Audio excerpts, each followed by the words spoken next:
Diablo Immortal is finally out right now. It's the talk of the town as Blizzard gave us a PC and mobile port of Crossplay. But it wasn't all that beautiful as we almost didn't receive a PC port till last minute. So come join me in today's episode as I give you my first impressions from level 1 to all the way to level 30 from what I think of Diablo Immortal. Welcome back to the channel. It's your host ChaosDTV here at Chaotic Inc. And if you're new here, then we discuss RPGs from all genres for PC and mobile. If that's something you enjoy, then definitely subscribe to the channel for more. Now, let's talk about a little bit of backstory to Diablo Immortal and the outrage Diablo Immortal have received over 4 years. Now, anybody who's been keeping up with Diablo Immortal would know that many of Blizzard fans are not too happy with Diablo Immortal. Even the fact that it's being out right now, still people aren't too happy, and there's for a multitude of things. But let's start from the very beginning, from when the game was initially announced back in 2018. So this essentially is a story of how Blizzard got bullied for announcing an entire game. And I will have a clip to prove this. So a few years back, 2018, BlizzCon happened, and they were hosting their normal Q&A. As anybody who knows, BlizzCon always does a Q&A to talk with their fans, to see what fans are thinking about when it comes to the lore, what's new things are being added to the games, or to just announce a new game entirely. Now, talk became of Diablo Immortal, and they announced it, and man, the crowd was not the happiest of campers. A guy in a red shirt came out and just said out front, "Is this an off-season April Fool's joke?" The devs was like, "No, it's not. We are dead serious." The point of that April Fool's off-season joke was pointing at the fact that Blizzard themselves have announced that Diablo Immortal, a brand new IP, brand new Diablo being added to the series, was going to be exclusively to mobile and mobile alone. Like, there was not going to be no PC, there's going to be no console, it was just going to be a mobile port only. They felt like Diablo 3, and of course Reaper of Souls for console, Diablo 2 for PC, Diablo 1, they felt that that was more than enough for it, so they wanted to make mobile shine, since now mobile is now becoming a apparent thing nowadays, so they wanted to get to that market. That all happened, and years ago, Blizzard was still bullied for up until this exact year, as we find out last minute before Blizzard released Diablo Immortal that it will be on PC port. So something happened in the past 4 years where they had to basically develop a whole nother port for PC and hopefully console eventually. I don't know if it's currently on console right now as we speak, but just for PC wise. And the fan base still didn't care too much because the fans believed what made Diablo blow up is just with PC and console. Like PC, you had Diablo 1, you had Diablo 2, then Diablo 3. Console, you got Diablo 3 Reapers of Souls. This is what really put Diablo on the scene and what made a staple in Blizzard's entire IP list. So fans felt very betrayed and like a slap in the face that they were receiving a brand new Diablo game, but it was only going to be on mobile. Now granted, yes, we all have phones, it all makes sense, but when you make an entire new IP, especially when we've been waiting on Diablo 4. Like, this whole entire time we're supposed to be getting Diablo 4, but we got a mobile-based game. So there's a lot of backlash from all different amounts of the corner of that spectrum. We want Diablo 4, it gets pushed back for another year. Yeah, there's talk of it, there's photos of it, there's some type of little bit of gameplay I think I've seen last year. But all of this extra stuff just for us not to receive this game. And I do have a clip for you guys to see. I'll have it play right now. Hey, just was wondering, is this an out-of-season April Fool's joke?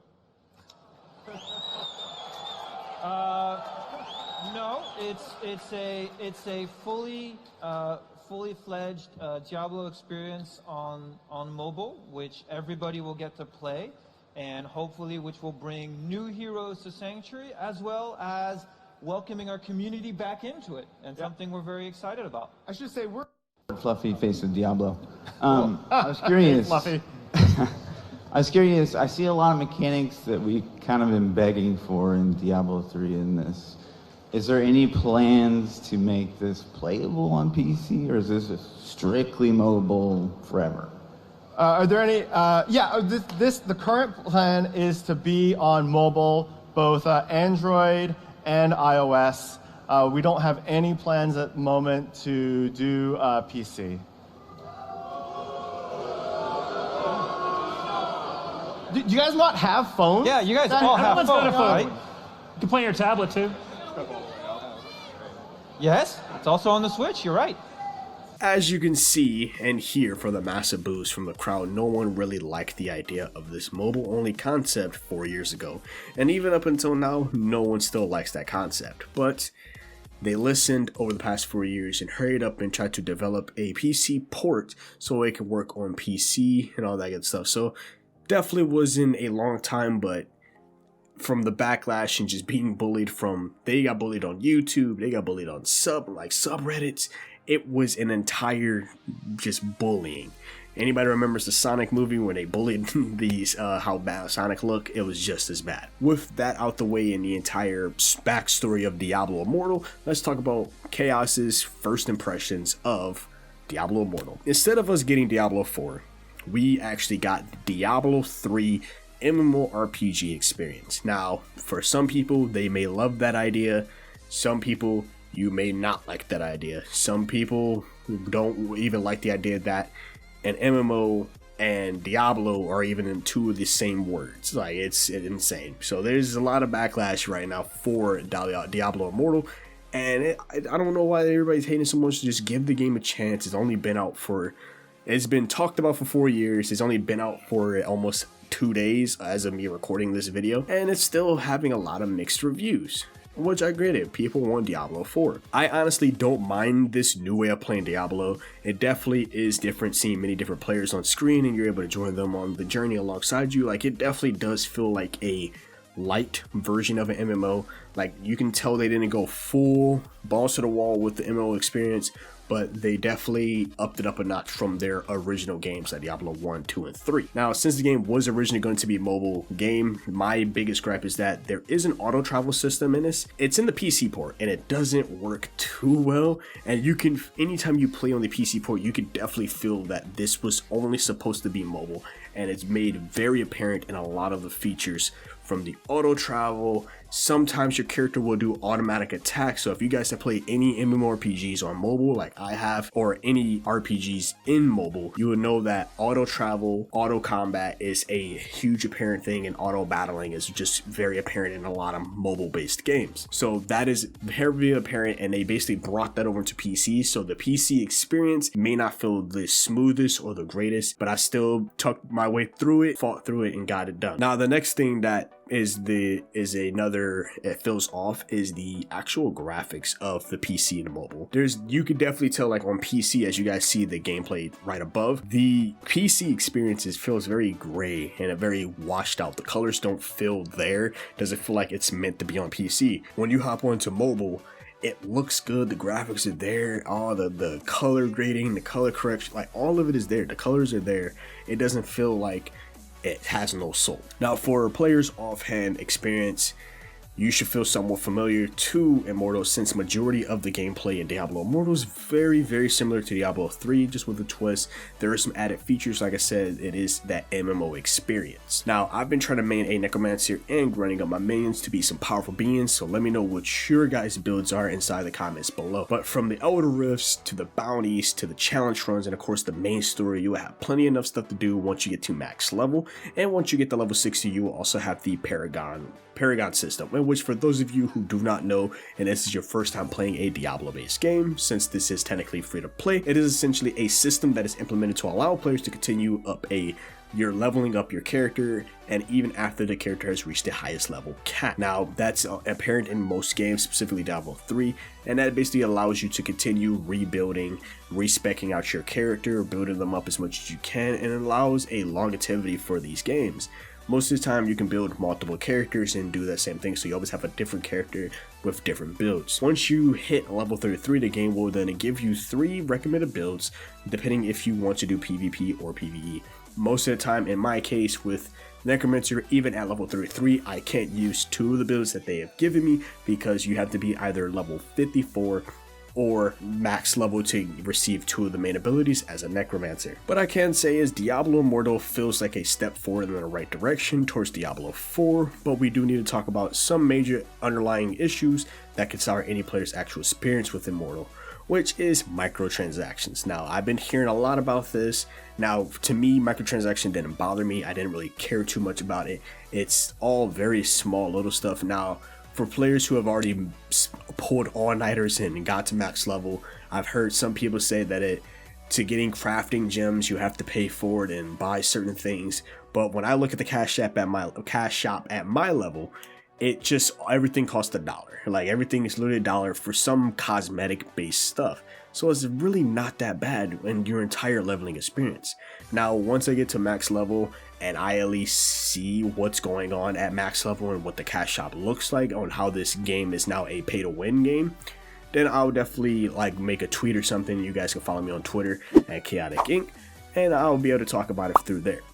But for anybody who is at max level already, if you pulled an all-nighter because the game's only been out for 2 days, please let me know what the cash shop or the pay to win features are, other than just crests for the outer rifts, cosmetic items, and stuff like that. I would like to definitely hear your guys' thoughts on the microtransactions in Diablo Immortal. And you do have to pay for clans, which you don't have to pay to join a clan, you just have to pay to create a clan, which that is very off-putting for most anybody, really. You don't want to pay for something that should be already just introduced in the game, especially something like a clan. So I can definitely see that being very off-putting for most. Diablo Immortal does feel like more of a light version of an MMORPG and not too much of an ARPG, but it's a weird balance that I've been trying to like really put my finger on, and it's definitely weird between its counterparts.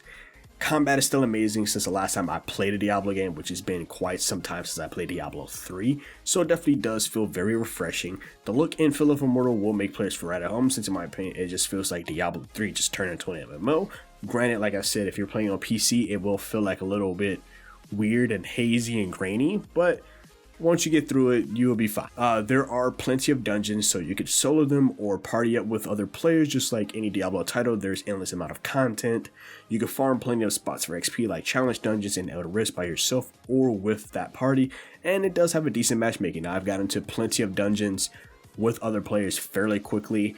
I didn't have to wait X amount of time. It was almost within less than 30 seconds, maybe even less than that. I have also noticed that the game pretty much opens itself from level 1 to level 30, unlocking many of the abilities and skills in that time frame, receiving a new main ability at level 34, and also being able to join a clan at level 30. So the most of the game can be unlocked by the time you reach level 30. You could choose truly on what to start saving for, what to start building to, what gear to start grabbing, what do you need to constantly run to get that specific set gear, and so on and so forth.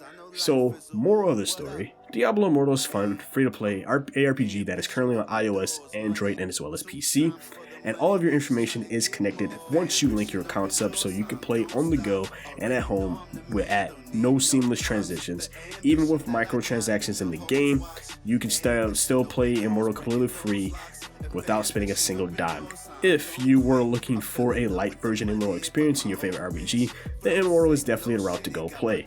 What are your thoughts on Diablo Immortal? Let me know in the comment section below. Make sure to subscribe to the channel if you want more RPG content, and like the video if you enjoyed it. It's been your host KSDTV here at Chaotic Inc. Signing out. Peace. I don't sleep, that's so weak, don't plan to rest. I'm from a hood where you die if you don't pack a vest. No culinary degrees, but whipping crack the best. Chefing, hard times taught lessons. Praying every night to pull up in park Benzes. What's my home is what you call trenches. You wouldn't last a day seeing life through all lenses. It's all tension, no sun, and rain and plenty. Full-time job, still can never make a penny. I ain't rapping for clout, I know